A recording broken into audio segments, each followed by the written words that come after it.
So thanks so much for being on the call, Mark. Really appreciate your time. I know you're a busy guy. Oh, pleasure. My pleasure. Where are you now?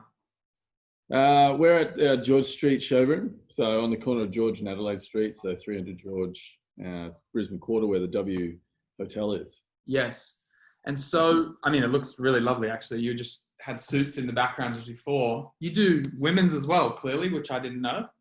Yeah, that's it. So both men's and women's. So we introduced women's wear in October last year. We've been doing it for about 18 months, but we officially introduced it. And actually, my next appointment is a lady coming in for a women's suit.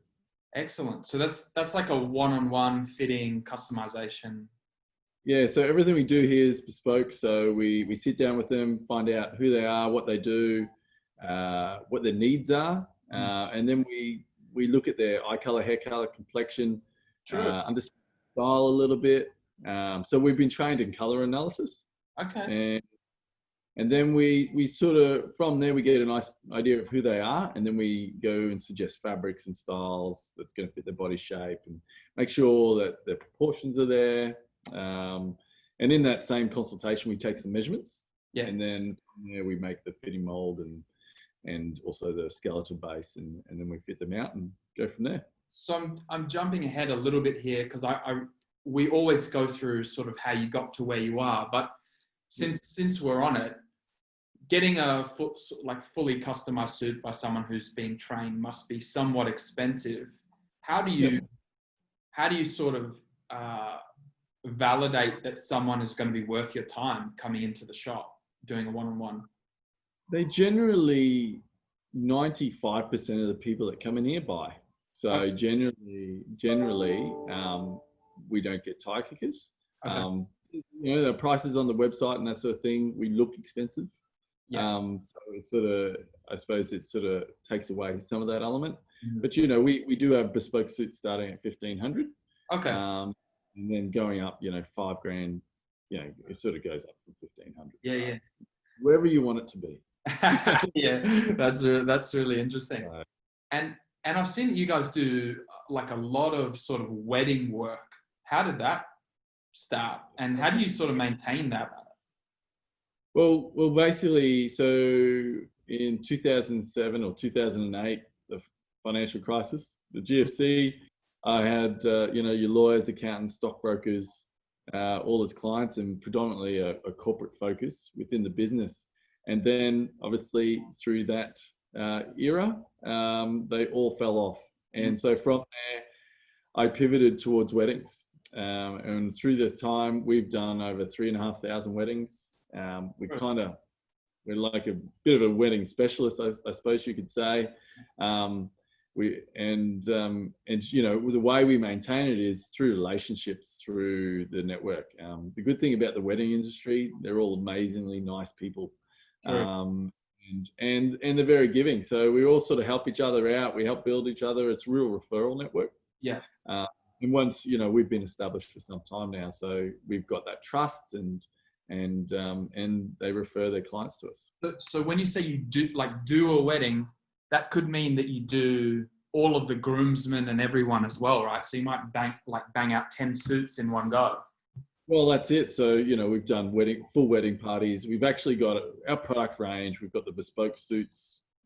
Mostly the grooms go for that. Mm-hmm. And then we've got a made to measure option for the groomsmen, which is a little bit cheaper, and that's around that $1,000 mark.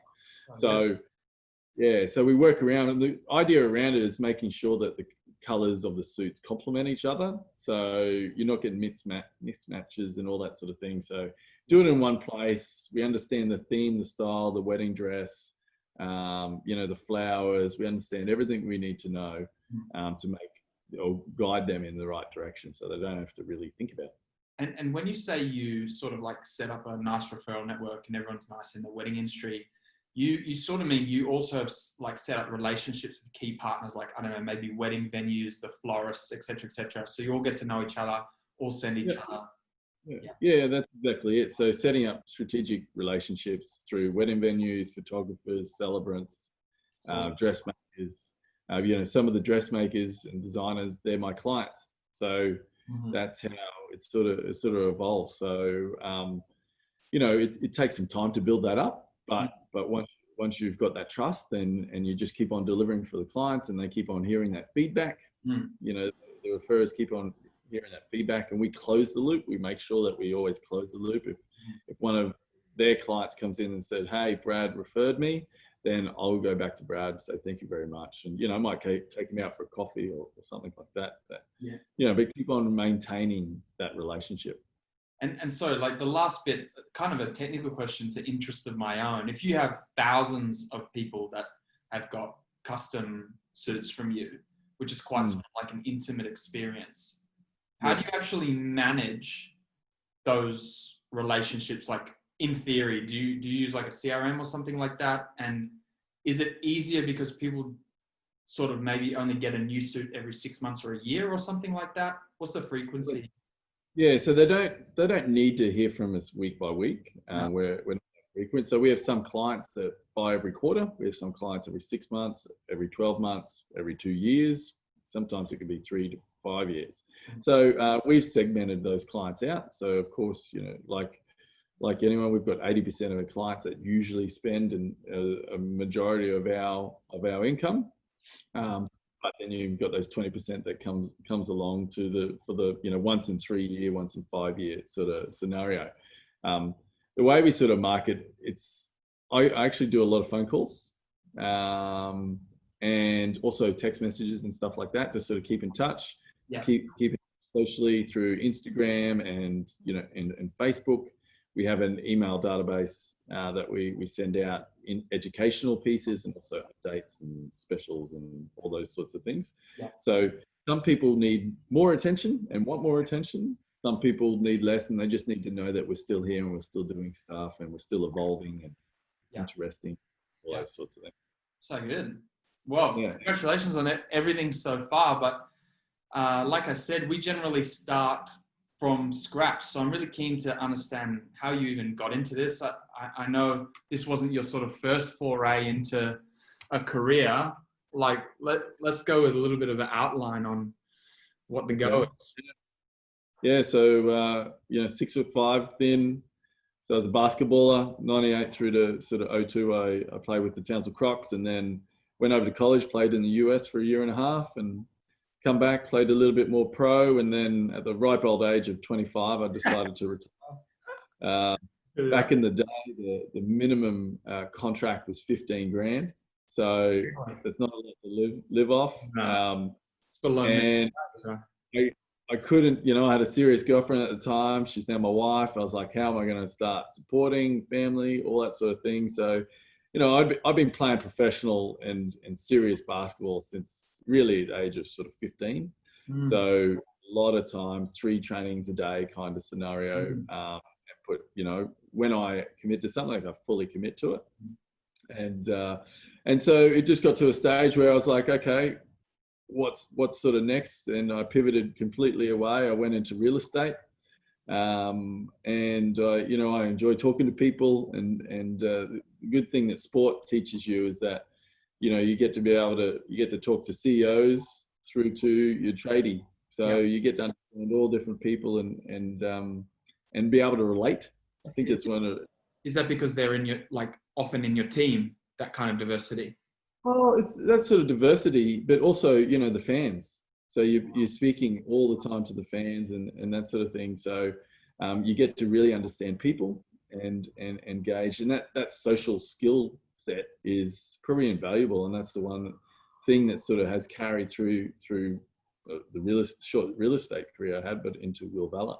Yeah. So after real estate, I did started in April 2004, and then I went on a basketball tour through Hong Kong and China. So one of my roomies was Aaron Baines, who now plays for Phoenix Suns. So these were 17-year-old kids. I was 25. I was one of the veterans, and went over there. And one of my teammates got some TaylorMade shirts, and I thought I need some of those. So got those TaylorMade shirts, and on the way on the bus, big guy as well, right? What's that? It's tough to for fitting as such a big guy. Yeah, I couldn't find anything to fit. Everything was baggy and everything was short. So I got some TaylorMade shirts, and I thought I could do this, and that was the rest of sort of history. So that was September 2004. March '05, I started the business. And I pretty much had no business acumen, like seriously, no business acumen. But like sort of real estate, it's, you know, I know you have to work hard, but it's kind of easy money. It can be sort of pretty stable. Yeah. Like, how do you decide? Because you sort of left basketball, right? Because the $15,000 a Yes. year to do real estate, Yeah. you can get money, but now you're ditching it for something you've actually got no idea about. How do you make that kind of leap? How do you make that leap? I suppose, you know, it's just, I decided I was going to do it and just put everything into it. So for the first 9 months, I literally 12 hours a day, I was learning about the subject. Really? I didn't know how to tie a tie. So As in suits, but as well as like business, marketing, whatever, everything included. Yeah, well, that's it. So suits, business, marketing. So I really, you know, I got the books, I read the books, Sure. and I had family and friends that I tried all this on, you know, made a heap of mistakes. Yeah. And, you know, it was at a price point back then that it was fairly cheap. Okay. So it wasn't your high end that we are now. So we've evolved to that phase. And is that because, like, sort of partly due to the experience factor? Like, well, 100%. So back then, there's no way I could charge $1,500. I didn't know what I was doing. sure. And when it comes to business acumen and marketing and how to set up a business, you know, ABNs and accountants, all that sort of stuff, what title to give myself. There was a very nice gentleman by the name of John Lyons up in Townsville, who, I've met you John. know, we met every morning on his front deck at 7 a.m. for an hour, and he took me through everything. And sort of, without him, I wouldn't have had a starting point. True. So, you know, I'm very thankful to John, and I suppose that's, you know, I suppose as you get on, you want to give back and sort of help.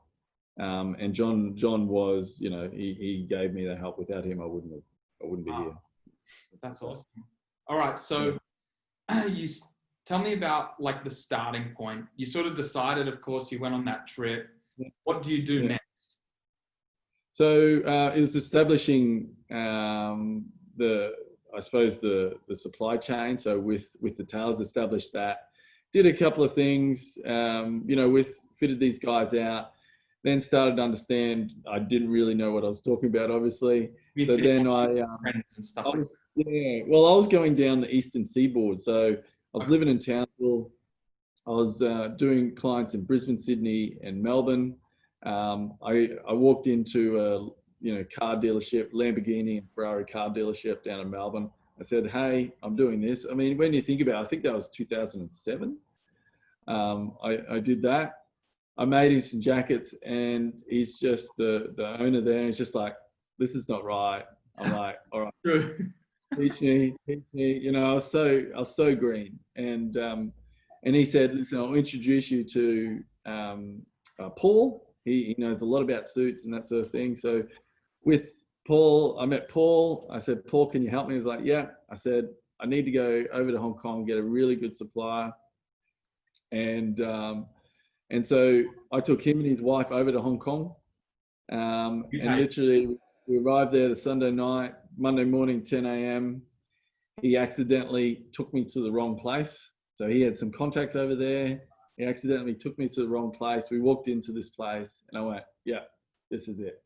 This is where I want to do business with." True. Or who I want to do business with. And we sat down with the guy, Andy, and you know, he's been a client, or he's been my supplier for 13 years now. Wow. Yeah. So you know, president of the Hong Kong Tailors Association, all that sort of thing. So literally, I looked at no other tailors on that whole trip. You paid for Paul and his wife to come with you, go to Hong Kong, and the first guy you met, you're like, "Yeah, this is it." Yeah. True. Yeah. I don't think that happens very often. It's just meant to be. I guess I'm lucky. You know, so set that up, and then I started to realize that next level of suit, and still did the Eastern Seaboard, and I had a couple of agents. I had one agent in Mackay of all places who was selling suits. What's an agent? Well, agent like a licensee. Okay. Basically, it's they have a you know, there's a manual we give them. There's a training manual. There's a little bit of marketing in there, a little bit of training, a little bit about fitting and style and that sort of thing. He was doing that part time. And they just go into office buildings, whatever, trying to. Yeah, any inquiries that come in. So we sort of started some online. We had the website and any inquiries that came in. And then I had another guy in Adelaide, and he was just a basketball mate that said, "Hey, I'll give this a go." And what I realized during this time is that choosing the right people is very important. I sort of just said yes to the first couple of people that were interested, instead of delving into who they were, what the goals were, expectations. The expectations, who they are naturally. So went through that process and sort of stumbled along a little bit, and then moved down to Brisbane. Of course, there's a lot more suits to sell in Brisbane than Townsville. Sure. And so set up in Brisbane. I had a couple of clients just referring me and that sort of thing, and then I started designing these clients for a particular real estate agent here in Brisbane, and all these funky jackets. And I like stuff that's a little bit different. And I love working with clients that allow me to sort of push the boundaries just that little bit. And I worked with this guy for a couple of years, and I made him these funky jackets. He was walking down the street, he'd get stopped, and they'd say, "Where'd you get that jacket from?" And he'd say, "Tom Ford." Instead of back then, we're actually named Precision Tailors, so it was a very descriptive name. Very descriptive name. And so he told me this, and I went, "Oh my goodness, I need a label here. I need to build something that people are really interested." Complimentary though. Tom Ford's fucking cool. Yeah, well, he is, and he's got amazing fabrics, and obviously he's very good at what he does. Probably the best in the world.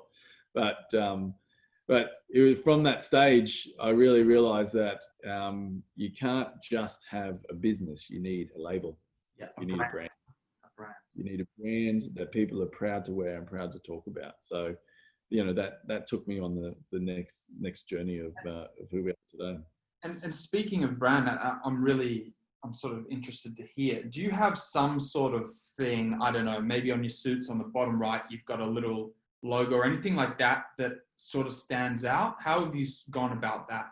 The branding sort of exercise. The branding side. So in particular to the clothes or the suits in general, it's just the label on the inside.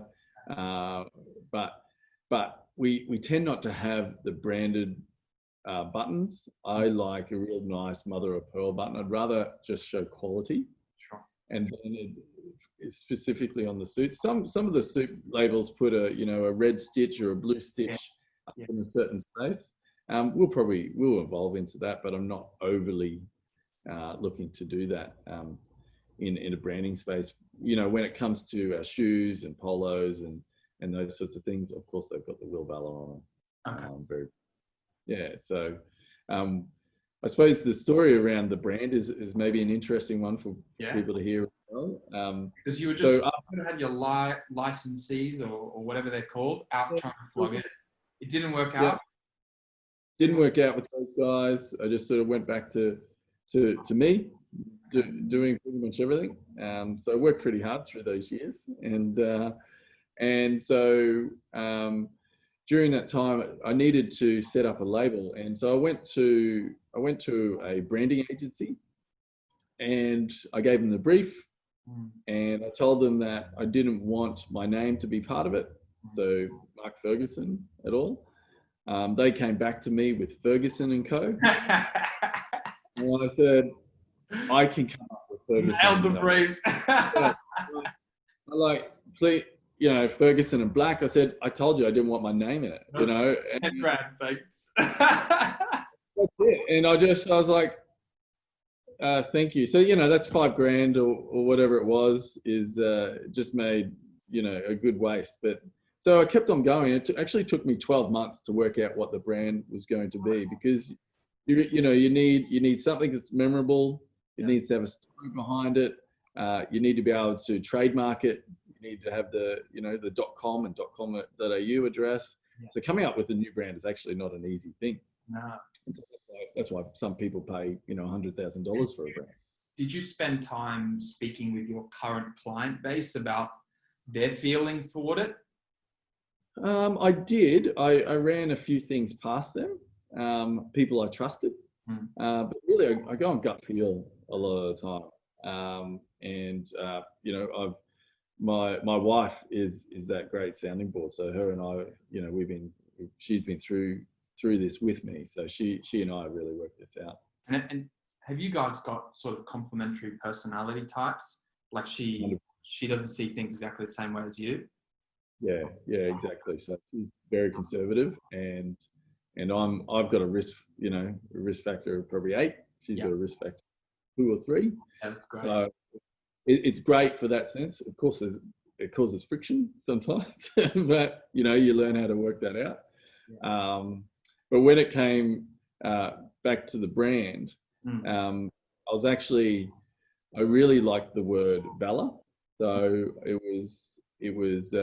I saw the word valor, on Anzac Day, actually. It's around courage, chivalry, being a gentleman. And I was trying to work out, I was actually coming back from a trip from Hong Kong, and it was 2 a.m. in the morning. I had red wine, I had chocolate, and I had a piece of paper and a pen. And I was like, valor. I'm like, Victor Valor coming through. And I came up with the name Will Valor.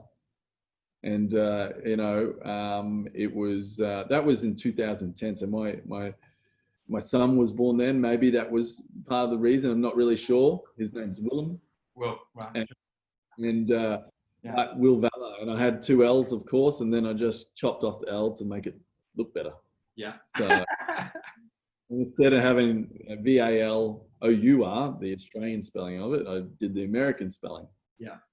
Which just because aesthetically it looks better. Yeah. And so that was the brand. I actually went back to the branding agency, and that gave me Ferguson and Co. I said, "What do you think about this, Will Valor?" And they said, "No, don't like it phonetically." And I'm like, "Oh." And then I just sat on it. I spoke to a few people. And I'm like, "You know what? This is it. This is so good. 12 months. Gonna do it." A long time to be spending on that. Yeah, it was a real journey, and it's probably one of the things and lessons for people to learn is actually put a lot of time into it early on. Get your brand right. Try to get your brand right first. I mean, as you're explaining, it's such a difficult thing though, like to consider like coloring, name, tone of voice, like who your audience is, how they want to be spoken to, the customer experience. Like that's a very complicated thing to be endeavoring when it's early in the journey, right? Yeah, as well as while you're building the business and trying to get sales in and all that sort of thing. I mean, that's taking on a small business is not for the lighthearted. It's for someone who complete, high energy, gusto, really got to go for it and really obsess about it. So yeah, it is challenging. So, but it's having that idea at the start and putting good time in at the start will actually help you with your marketing decisions as you go along as well. It'll give you clear guidelines, and I'm sure you're aware of that. So we went through that stage of Will Valor, and then from there, I ended up, instead of going down the sort of part-time guy agent coming in, went down a franchise model for the business. Mm-hmm. So that was early 2011, and then I had first franchisee late 2011. He came on board. He had a great natural style BDM, but it takes around probably about 18 months to 2 years to really train people up. Because what we'll do, what we're doing through this time is evolving as a brand. So we're getting, our suits were getting better, our shirts were getting, all our quality was getting better. So as you keep on improving, keep on evolving, the price, of course, has to go up. Yes. Then also the expectation goes up from the clients. Yes. And then obviously you've got to deliver on all that. And so that level of training, that level of knowledge that is needed for this high end level of tailoring takes time to learn. So it took about sort of 18 months, 2 years for them to sort of grasp, I could leave them by themselves. So it was really intensive. And the idea behind it was just set up the system so they could really take it on themselves and go out there and BDM out there, and that worked to some degree. But it's such a relationship business, this business, that your general marketing does work to a certain degree, but the relationships is where it's sort of at. And so do you still do that franchising model? At the moment, no, we don't. So, and I probably won't go back to it. So I got another franchisee in 2012. No, 2000, and it might have been 14, the second franchisee. And did the franchisee system for about 5 years. And then the second franchisee moved down to Sydney. So I set him up in Sydney. Thought it was a great opportunity, and then unfortunately it was tough down there. So what I realized during this phase is that you've got two different types of people. You've got the natural BDMs that will go out there, and then you have to really train them up, and then you've got the natural clothiers who understand style, color, fashion, trends. They're generally different people, are they? Completely different people. Okay. So the clothiers can sit in the shop and take care of clients coming into the shop, but the BDMs need to be out there, working around. So I didn't realize at the time, but I'm naturally a BDM, but I've learnt the clothier space, and because I learnt it, I thought other people could learn it quite easily, forgetting how long it actually really took me along the way. And did you struggle as well? I have in the past.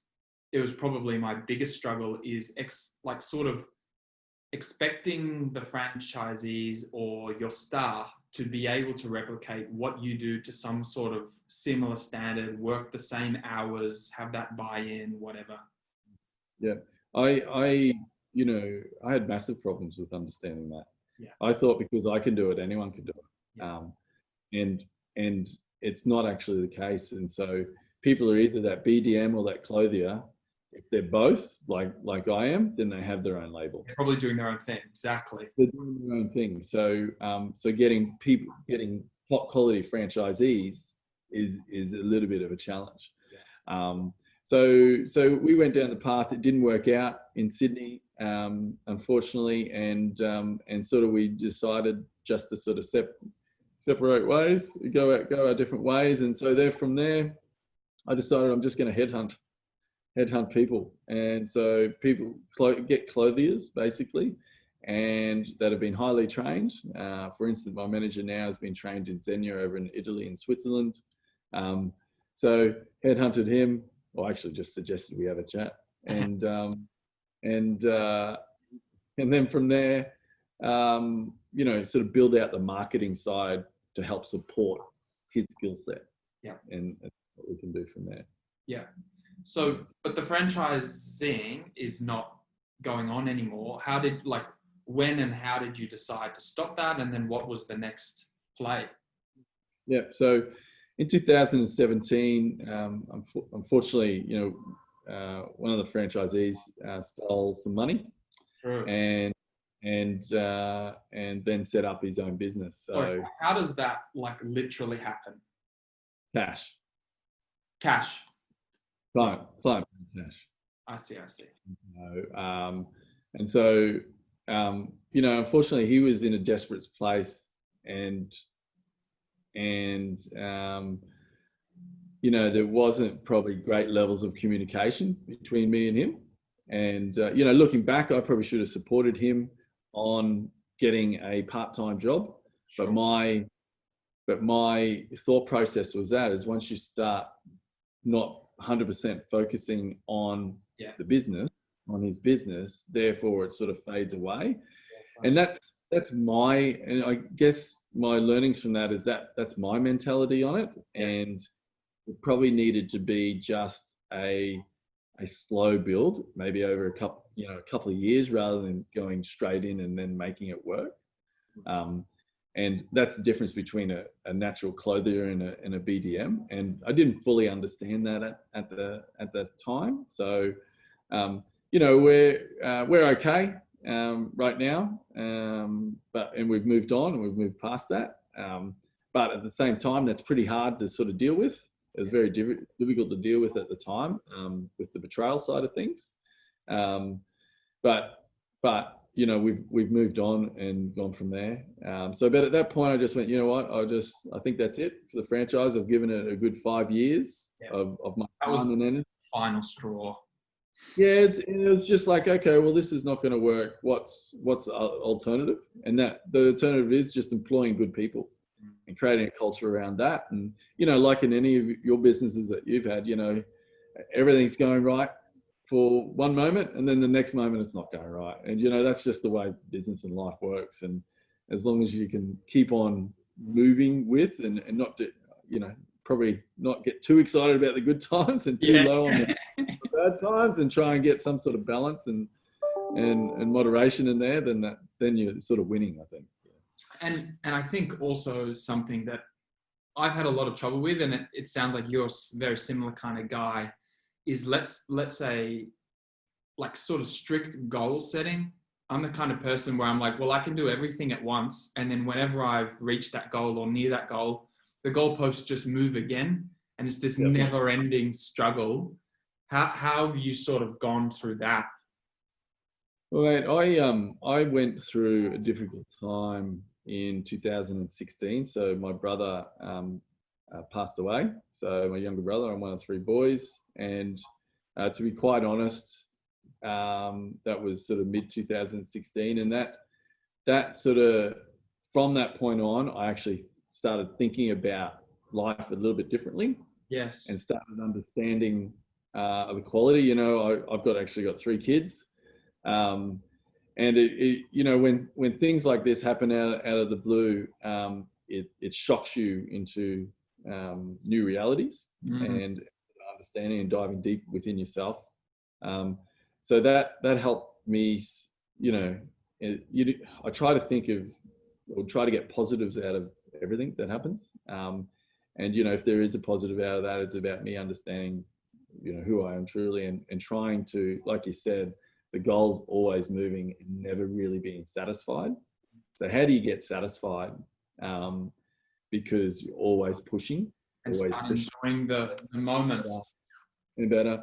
So I started enjoying the moments and started reanalyzing my goals. And, you know, what do I really want? Is it more family time? Is it more, you know, once I get to this goal, I was never celebrating those goals or those achievements, whether it's, you know, a revenue target or anything like that. You know, I initially had goals of, you know, Australia-wide, worldwide, but then... What for? For the Will Valor. Yeah, Will Valor. I initially had that, and that was the whole idea of the agents back in 2006 and 7, and expanding this out. But I've realized through the time that I don't know if that's actually going to make me happy. That's what I mean. What for? Yeah. So, and how much do I actually need to actually to be happy? You know, I've got, you know, beautiful wife, beautiful kids and family. I've got enough money. You know, we got a roof over our head. I'm very fortunate. I'm very, very lucky. So reanalyzing that, I mean, now, you know, when it comes to goals for now it's just about, you know, to be honest, about buying a new house for the, you know, the family and, you know, new car and all that sort of thing, and getting to certain sort of goals in that space. And I don't stress as much as I used to on certain goals. I used to be obsessed. Yeah. Oh, you know, I was working through to midnight, 1, 2 a.m. So I go to the office at like 7, get to, you know, work till 6:30, get home, see the kids for half an hour, eat dinner, go back to work at 8 p.m. Work. And I did this for years. I did this literally for years. And yes, it built the business to a certain stage now, but still probably it wasn't necessary. You know, there's smarter ways to do it. And that's one of the things I wish I did know. Yeah. No. It's sort of that, I speak about it in the book we're going to release later this year, and it's sort of that ego / growth paradox. It's just like, why? I don't know. The super rich people I see don't look particularly happy at all, or happier than other people I know. I don't give a fuck about your Lamborghini. I don't even like them. You know, I don't really understand these things, and reflecting on why you're really doing this, in fact, is the very opening of the guide we've got for retail and service-based businesses. Like, really understanding what's going on in your life now, what you want to do, why you want to do that, and then what might suit that, rather than just trying to beat the world. We'll beat the world, and it's the ego things, you know, the ego point is perfect. And that's what was driving me, is I was ego driven about this. And you get in this sort of industry as well. You know, you're going to races, cocktail parties, everyone's talking in your ear, all that sort of stuff, and they're very excited around you. So it is that ego trip around that. To be quite honest, once in 2016, that sort of all changed for me, and I started readjusting. And you know, one thing I realized is that I was always looking to build a legacy, so a business legacy. But then I realized, you know, literally probably under 1% of businesses last over, you know, 50 years. You know, you're talking, you know, when you look at the major businesses that have lasted 100 years, you know, the Sweps of the world and all that sort of thing, there's legacies there. But, you know, what did they give up? What did they sacrifice for that? Yes. Yeah. And then when you look at only 1% are going to actually achieve that sort of legacy. Anyway, then, but you're sacrificing family, friends, health, all the above, then, okay, well, then you come back down, you lower your goals that little bit. And so that was a big realization for me, is just understanding, okay, what am I really happy with? What do I need? And then go from there. Yeah. So you gave up on the franchising, you got your branding right. And then what did you do next? Of course, you started hiring people, but what does that mean? Did you start your own stores? How does that? Yeah, so we set up the location here in was it August 2000? Well, started in May 2008, and started that process. Quick turnaround. Within basically about 4 months, we were into this premise. So we were the first shop here in the precinct here at Brisbane Quarter. Looking at the Queen's Wharf coming in, and this end of town in Brisbane, George Street end, being a lot more vibrant. Is that Quarter? That's where the W Hotel is, right? That's exactly it. And so during that phase, we were building out the product offering. So doing custom-made bags, doing the custom-made shoes, you know, the ties, the pocket handkerchiefs. We're filling our offering for all the accessories. And having a store like this now, you know, it's parquetry, French parquetry floor, beautifully, you know, Chesterfield, out of England. You've got, you know, amazing fabrics, and we've really created a showroom here that really represents the brand that, you know, I've always sort of wanted. And so we're at a phase now where, you know, we're building on that product range now. We're going to that next sort of level. So we're producing suits out of Italy now, so out of Naples. So really excited about that, and the first suits are coming in right now, and the shirts, and it's really cool. Yes. And you get to do work trips. You get to do work trips. I could do work trips anywhere. So good. That's the thing, and you know, everything's a work trip for me, to be honest. And then sort of, so done that 2018, brought a couple of guys on, and sort of during 2019, we just had to rebalance. We're spending too much money. On what? Well, I wasn't running an efficient business. So I had to go through. I went through every line item in our P&L and just cut. And you know, I was able to save 35% of our operating costs. You don't have to like go into extreme specifics, but like give me an example of something or some examples of some things that are just totally irrelevant or maybe escaped your understanding. It's more like the bits and pieces. So 10% of each line item we can save on. Okay.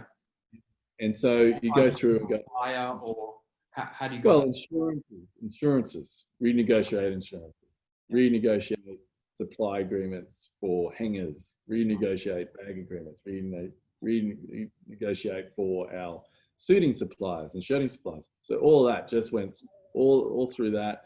And we had two staff here now back then, and he was the second guy was a bit of a luxury.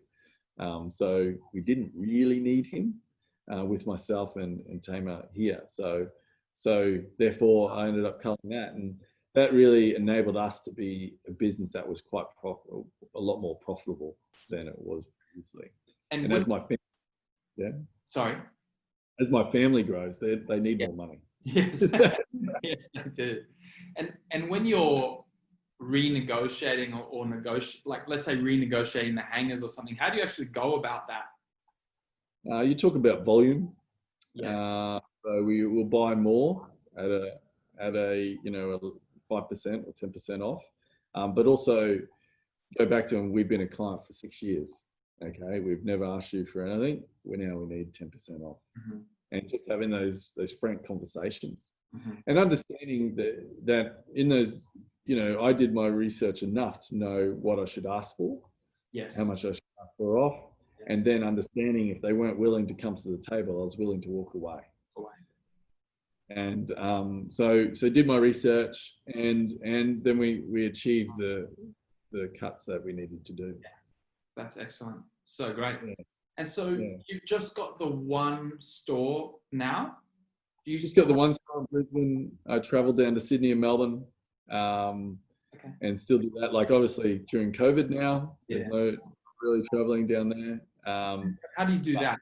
When you go to Sydney, do you like rent out some sort of pop-up something or other? I rent out hotel rooms, but also most of the clients I go to, we had a shop in Sydney for a couple of years, but I decided to, that was one of the expenses that we weren't really utilizing to full potential. So cut that, and I just, because 80% of my clients I go to, whether it's Point Pipe, they want me to go to their homes, and so I just made it more efficient.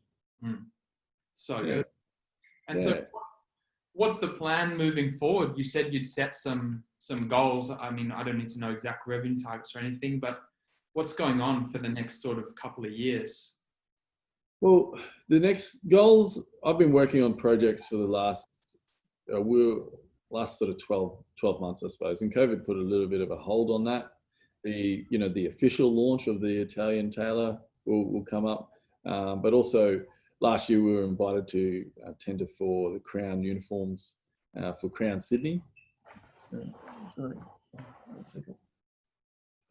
Can we cut this out? I need to see this guy. No, of course. Doesn't matter. We do real stuff anyway. Go ahead. Sorry, mate. It's the packages for today. All good. I know you've got an 11. So why don't you give us a quick shop tour, and then I'm just going to ask you a few things about like some specifics you wish you knew as you were going along the journey. Yeah, fair enough. All right. So I'll give you a quick shop tour. Just show you some of the products and sort of what we're doing here. Yeah. All right. So as you can see, we've got the bags and the ties. We've got the shoes over here. Are these all different suppliers? These are all different supply chains. So so the shoes are made in Armenia. They're all handmade, Goodyear welt. The bags are made just outside of Milan. The ties and the pocket hanks are made in Como. The fabrics that we have along here. So we've got Zegna, Loro Piana, Scabal. These fabrics are all out of Italy, some out of England, some out of France. Over there, you've got the whiskey, which is pretty important. Which whiskies? That's even more important. It's the Glenmorangie. So we've got the Nectar. The Nectar Noir. So so that's that's a little brief tour of the. Awesome.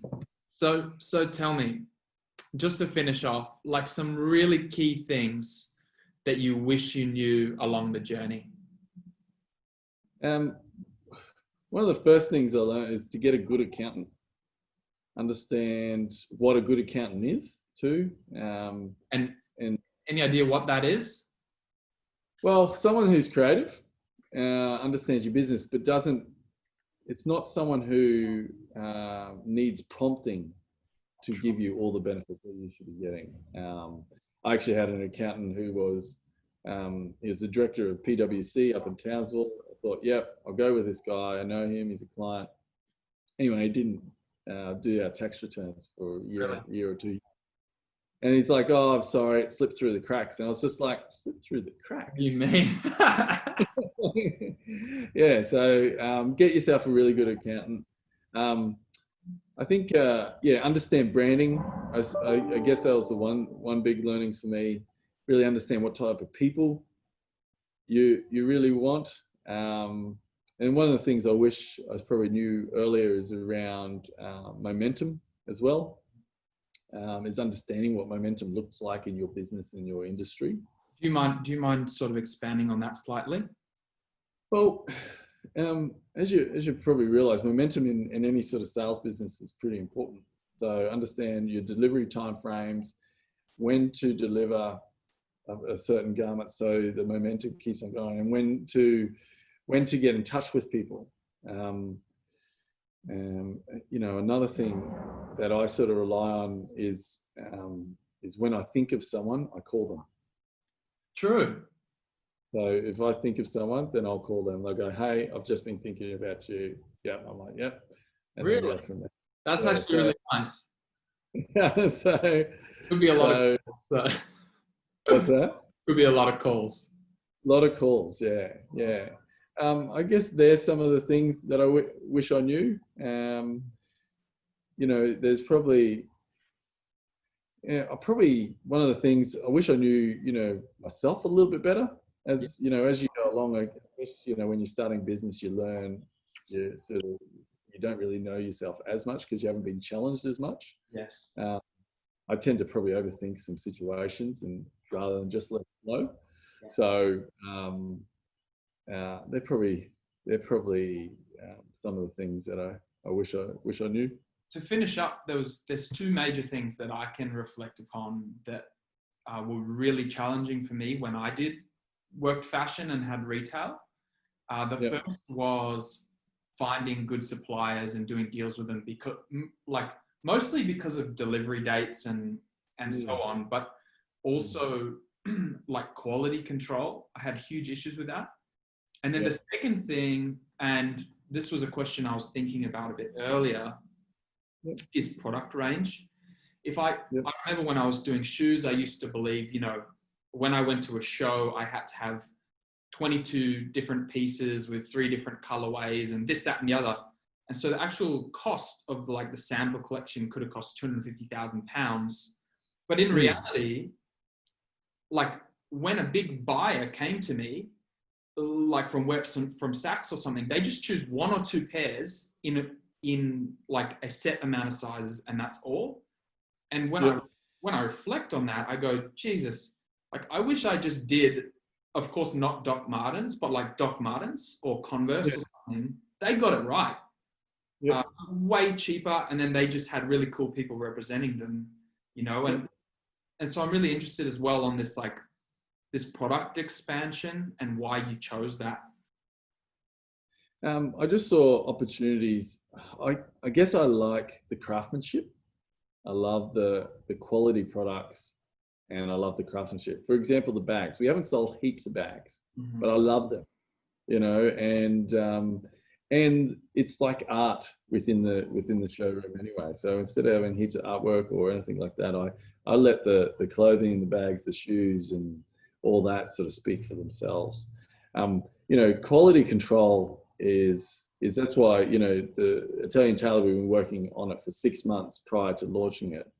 Because to get that quality control and go back and every single detail trying to be perfect first before we even get a client in. It normally takes me at least 6 months from concept through to final delivery of where I'm ready to get that.